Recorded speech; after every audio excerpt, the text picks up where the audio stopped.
Hi. അപ്പം ഇന്ന് നല്ലൊരു പച്ചത്തീയലിൻ്റെ റെസിപ്പി ആയാലോ? അത് നല്ല സ്പെഷ്യലായിട്ട് മുട്ടയൊക്കെ പൊട്ടിച്ചൊഴിച്ച് വെച്ച ഒരു പച്ചത്തീയൽ.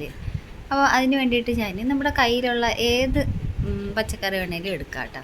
അപ്പം വെണ്ടയ്ക്കയും അമരയ്ക്കയും അങ്ങനെയുള്ളതൊന്നും എടുക്കണ്ട. ഇപ്പം എൻ്റെ കയ്യിലുള്ളതാണ് ഞാൻ എടുത്തേക്കുന്നത്. സവാള, കിഴങ്ങ്, പിന്നെ ചെറിയ കഷ്ണം ഒരു ചുരയ്ക്ക, ചേന, പിന്നെ വഴുതന ഉണ്ടെങ്കിൽ അത് ചേർക്കാം, മുരിങ്ങയ്ക്കായ് ചേർക്കാം. അപ്പം ഞാൻ അതൊന്നും ചേർക്കുന്നില്ല കേട്ടോ. അപ്പോൾ ഇതെല്ലാം കൂടി ഇതാ നല്ല രീതിയിലൊന്ന് അരിഞ്ഞെടുത്തിട്ടുണ്ട്. അതിൻ്റെ കൂടെ 2 തക്കാളി, 4 പച്ചമുളക്, 2-3 അല്ലി വെളുത്തുള്ളി. പിന്നെ ഇതിന് എരിവ് കുറവായിരിക്കുമല്ലോ, അപ്പോൾ നമ്മൾ മുളക് പൊടിയൊന്നും ചേർക്കുന്നില്ല. അപ്പോൾ അതനുസരിച്ച് നമുക്ക് പച്ചമുളക് ചേർത്ത് കൊടുക്കണം. അപ്പോൾ ചട്ടി ചൂടായി, വെളിച്ചെണ്ണ ഒഴിച്ചു കൊടുത്ത് ചൂടാകുമ്പം ഈ പച്ചക്കറിയൊക്കെ ഇട്ട് കൊടുക്കുക കേട്ടോ. അപ്പം ഞാൻ ഒരു സവാളയുടെ പകുതിയും പിന്നെ ഒരു പിടി ചെറിയ ഉള്ളിയാട്ടോ ചേർത്തേക്കുന്നത്, ഉള്ളിയായിട്ട്. നമ്മളത് എണ്ണയ്ക്കകത്ത് നന്നായിട്ടൊന്ന് വഴറ്റിയെടുക്കാം. ഇനി നമ്മൾ അരിഞ്ഞ് വെച്ചേക്കുന്ന 2 തക്കാളിയും പച്ചമുളകും വെളുത്തുള്ളിയും കൂടി ഇട്ട് കൊടുക്കാം. ഇനി പച്ചവെള്ളത്തിൽ വേവിക്കുന്നതിന് പകരം നമ്മൾ വെളിച്ചെണ്ണയ്ക്കകത്തൊന്ന് വഴറ്റിയിട്ട് നന്നായിട്ടൊന്ന് വഴണ്ട് കഴിഞ്ഞിട്ട് നമ്മൾ വെള്ളം ഒഴിച്ച് കൊടുത്താൽ വേവിക്കുന്നത് കേട്ടോ. അപ്പം എന്താ നന്നായിട്ടൊന്ന് വാടി വന്നിട്ടുണ്ട്. ഇനി നമുക്ക് വെള്ളം ഒഴിച്ച് കൊടുക്കാം.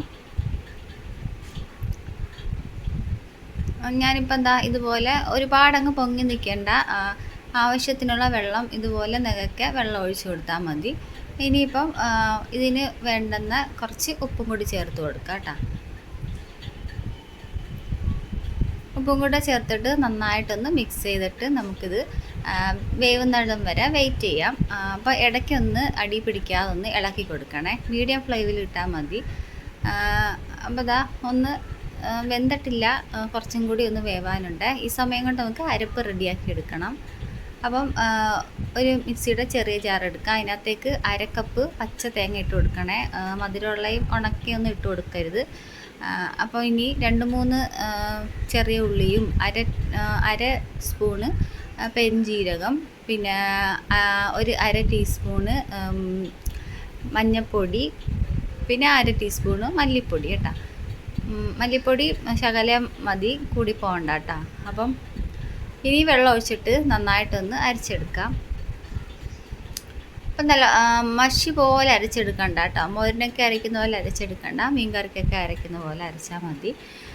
ഇനി നമുക്ക് കഷ്ണങ്ങളൊക്കെ വെന്തോ നോക്കാം. അതാ നന്നായിട്ട് വെന്ത് നല്ല അടിപൊളിയായിട്ട് വന്നിട്ടുണ്ട്. ഇനി നമുക്ക് അരപ്പ് ചേർത്ത് കൊടുക്കാം.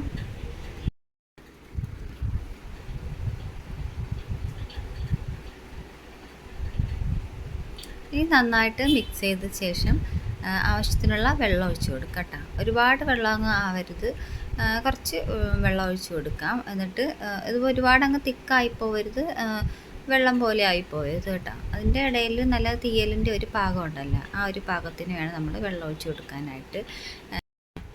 കുറച്ച് കറിവേപ്പില ഇട്ട് കൊടുത്തിട്ടുണ്ട്. ഇനി നന്നായിട്ടൊന്ന് മിക്സ് ചെയ്ത് കൊടുക്കുക. ഇനി ഇതിൻ്റെ അരപ്പിൻ്റെ പച്ചച്ചവയൊക്കെ ഒന്ന് മാറി ഉപ്പൊക്കെ ഒന്ന് നോക്കണം. എന്നിട്ട് നന്നായിട്ടൊന്ന് സെറ്റായി വരുന്നവരെ കുറച്ച് സമയം അടച്ച് വെച്ച് മീഡിയം ഫ്ലെയിമിലിട്ട് വേവിച്ചെടുക്കാം കേട്ടോ.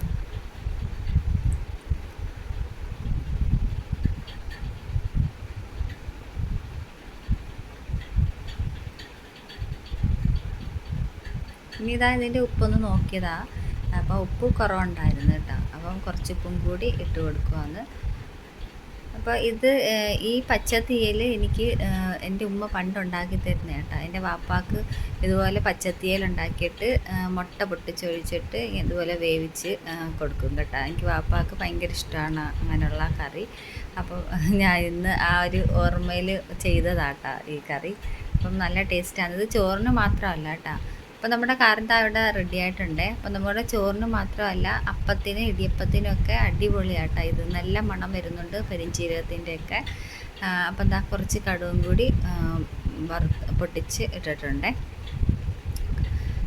ഇനി ഒന്ന് മിക്സ് ചെയ്ത് കൊടുക്കുക കേട്ടോ. മിക്സ് ചെയ്തതിന് ശേഷം ഇനിയിപ്പം മുട്ടയും കൂടി പൊട്ടിച്ചൊഴിക്കുകയാണ്. അപ്പം നല്ല അടിപൊളി ടേസ്റ്റി ആയിട്ടുള്ള ഒരു പച്ചത്തീയലാണ്. അപ്പോൾ ഇനി നിങ്ങൾക്ക് മുട്ട വേണ്ടെങ്കിൽ ചേർക്കണ്ട. ഞാനിപ്പം 2 മുട്ടയും കൂടി പൊട്ടിച്ചൊഴിക്കുകയാണ് കേട്ടോ അതിനകത്തേക്ക്.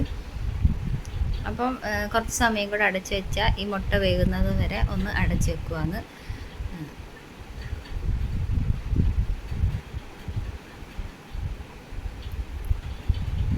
ഇതാ മുട്ടയൊക്കെ വെന്ത് സെറ്റായിട്ടുണ്ട് കേട്ടോ. കുറച്ച് മുട്ട വേവാനായിട്ട് അടച്ചു വെച്ചപ്പോഴത്തേക്ക് കറി ഒന്ന് പറ്റിപ്പോയി. അതൊന്നും കുഴപ്പമില്ല. അപ്പോൾ ഇതാ കറി ചോറ് കഴിക്കാൻ എടുക്കുക കേട്ടോ. അപ്പോൾ ഇതും പിന്നെ ബീൻസ് തോരനുമായിരുന്നു ഇന്നത്തെ കറി. അപ്പോൾ നല്ല കറിയാണ് കേട്ടോ. നല്ല മണവും ഒക്കെയുള്ള കറിയാണ്. മണവും രുചിയും എല്ലാം ഉള്ള കറിയാണ്. അപ്പം തേങ്ങയൊന്നും വറുത്തരയ്ക്കാതെ ഉണ്ടാക്കിയ പെട്ടെന്ന് ഉണ്ടാക്കാൻ പറ്റുന്ന നല്ലൊരു കറിയാണ്. എല്ലാവരും ഒന്ന് ചെയ്ത് നോക്കാത്തവരാണെങ്കിൽ എന്തായാലും ചെയ്ത് നോക്കണേ. അപ്പോൾ വീഡിയോ ഇഷ്ടപ്പെട്ടാൽ ഒന്ന് സബ്സ്ക്രൈബ് ചെയ്ത് സപ്പോർട്ട് ചെയ്യാനും മറക്കരുത്. ടാറ്റാ.